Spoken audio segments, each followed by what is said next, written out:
Good morning and welcome, my friends. Yes, it is Wednesday, February the 19th, a little after 8 a.m. Pacific Standard Time. Robbie Noel broadcasting live from Rosarito Beach, Mexico. As you can tell, this is a pretty basic a broadcast. I have yet to figure out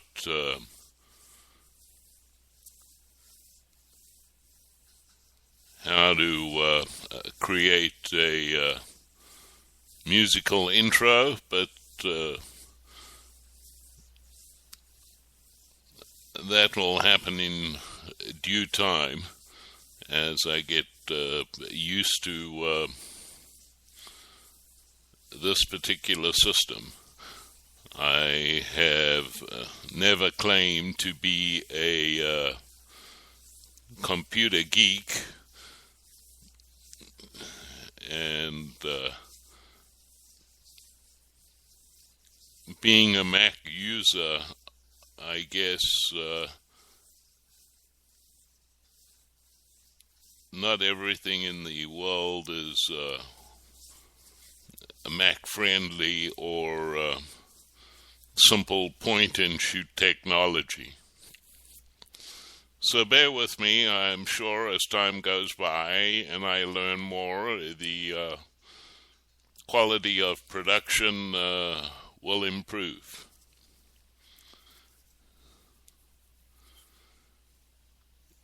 Let me give you a quick market update on this Wednesday. No economic reports of import that are going to move the market in the AM. Everybody's waiting for the statements from the Fed's Beige Book before you will see any notable reaction in the market, as if the Beige Book is going to give anybody any better idea of what the Fed's intentions are outside of to continue money printing and talk about tapering. That's basically the sum total of current Fed policy.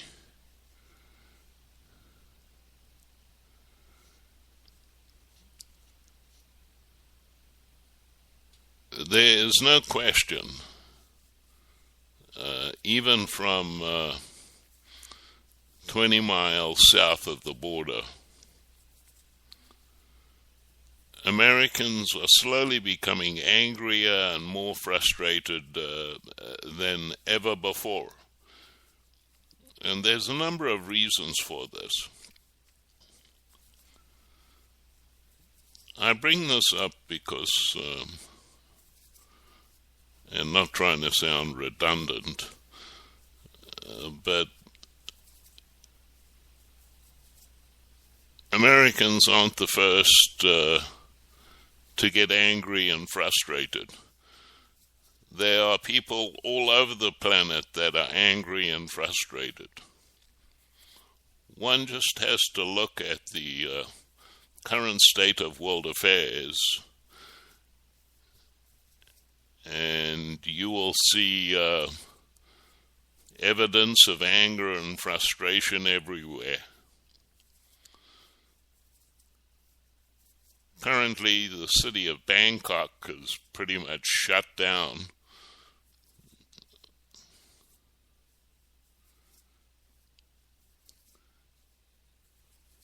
You have the standoff in the Ukraine in Kiev,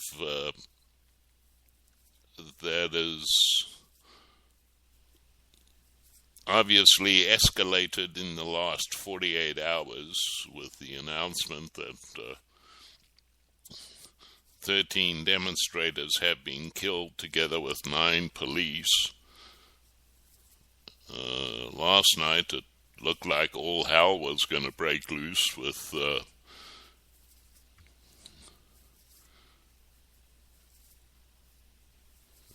folks camped out in Independence Park, attacked the riot police with Molotov cocktails.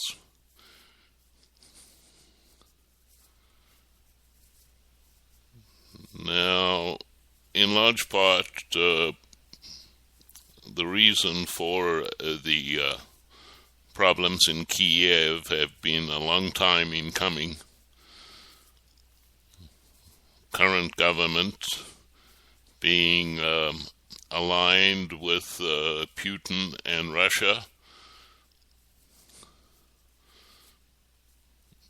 and the other half of the population looking towards making a closer alliance between the European Union and the United States.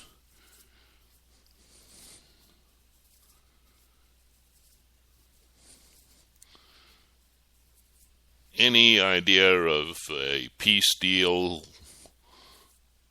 being negotiated in Geneva vis-a-vis Iran's nuclear program is pretty much a done deal. Ayatollah Khamenei said that pretty much Iran is not going to cave into any form of Western economic sanction.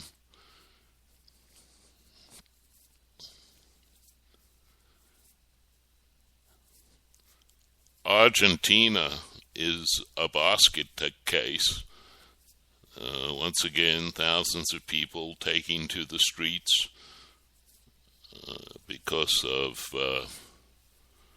the recent arrest of an opposition candidate to the current sitting candidate.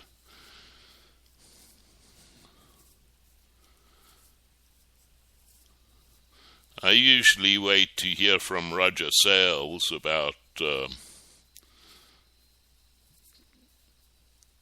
what is going on in Argentina. It has its subset of problems as well. I could run down the list of things that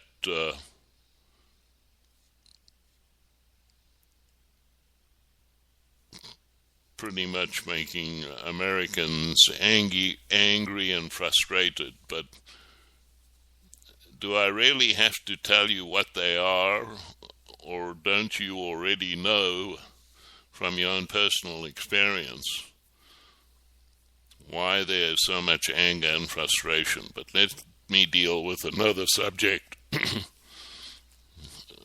slightly off topic, and that is, sadly to say, Joe McNeil over at the Microeffect last night on his show pretty much said that the Microeffect would soon be off air. However, he did say on this morning's program with Mark Cornke that,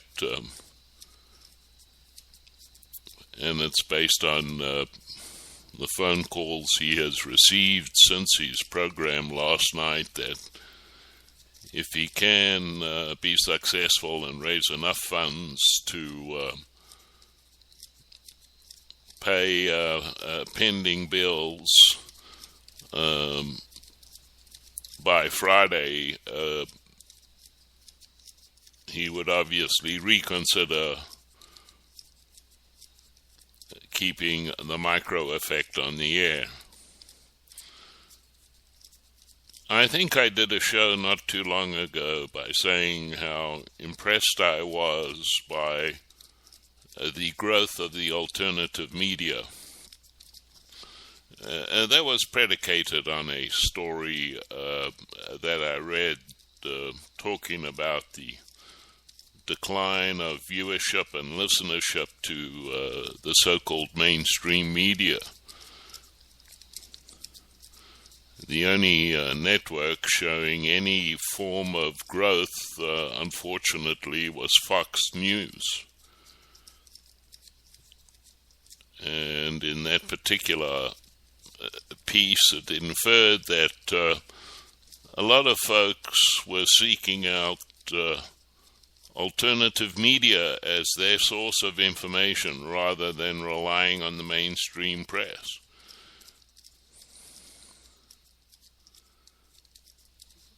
Well, it's unfortunate to report that I have to say that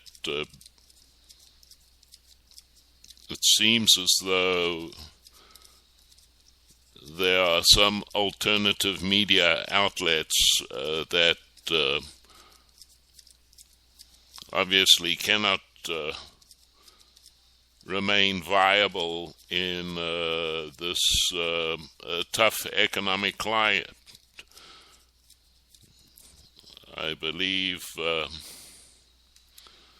Oracle recently announced that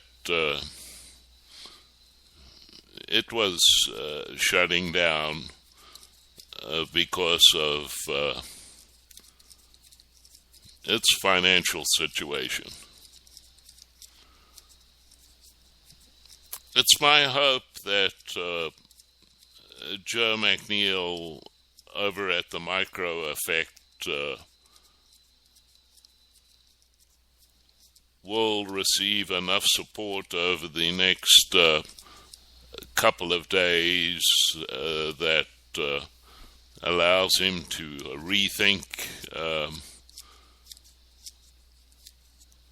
his position on keeping the Micro Effect up and running.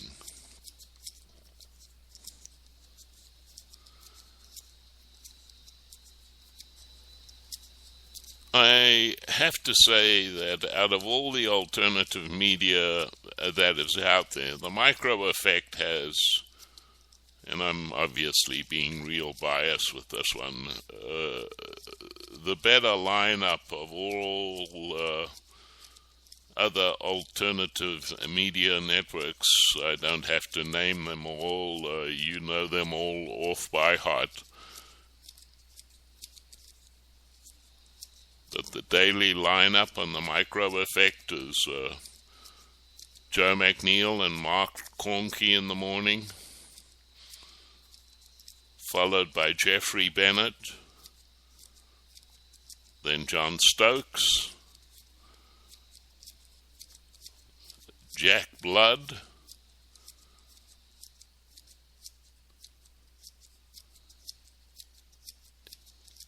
and what I think makes Micro Effect unique and different to other networks out there is it's the only online network where it has two hosts that actually live outside of the United States. Roger Sales broadcasts on a daily basis out of Argentina. And as you all know, I broadcast daily from Rosarito Beach, Mexico. And it is both Roger and myself who feel strongly that giving Americans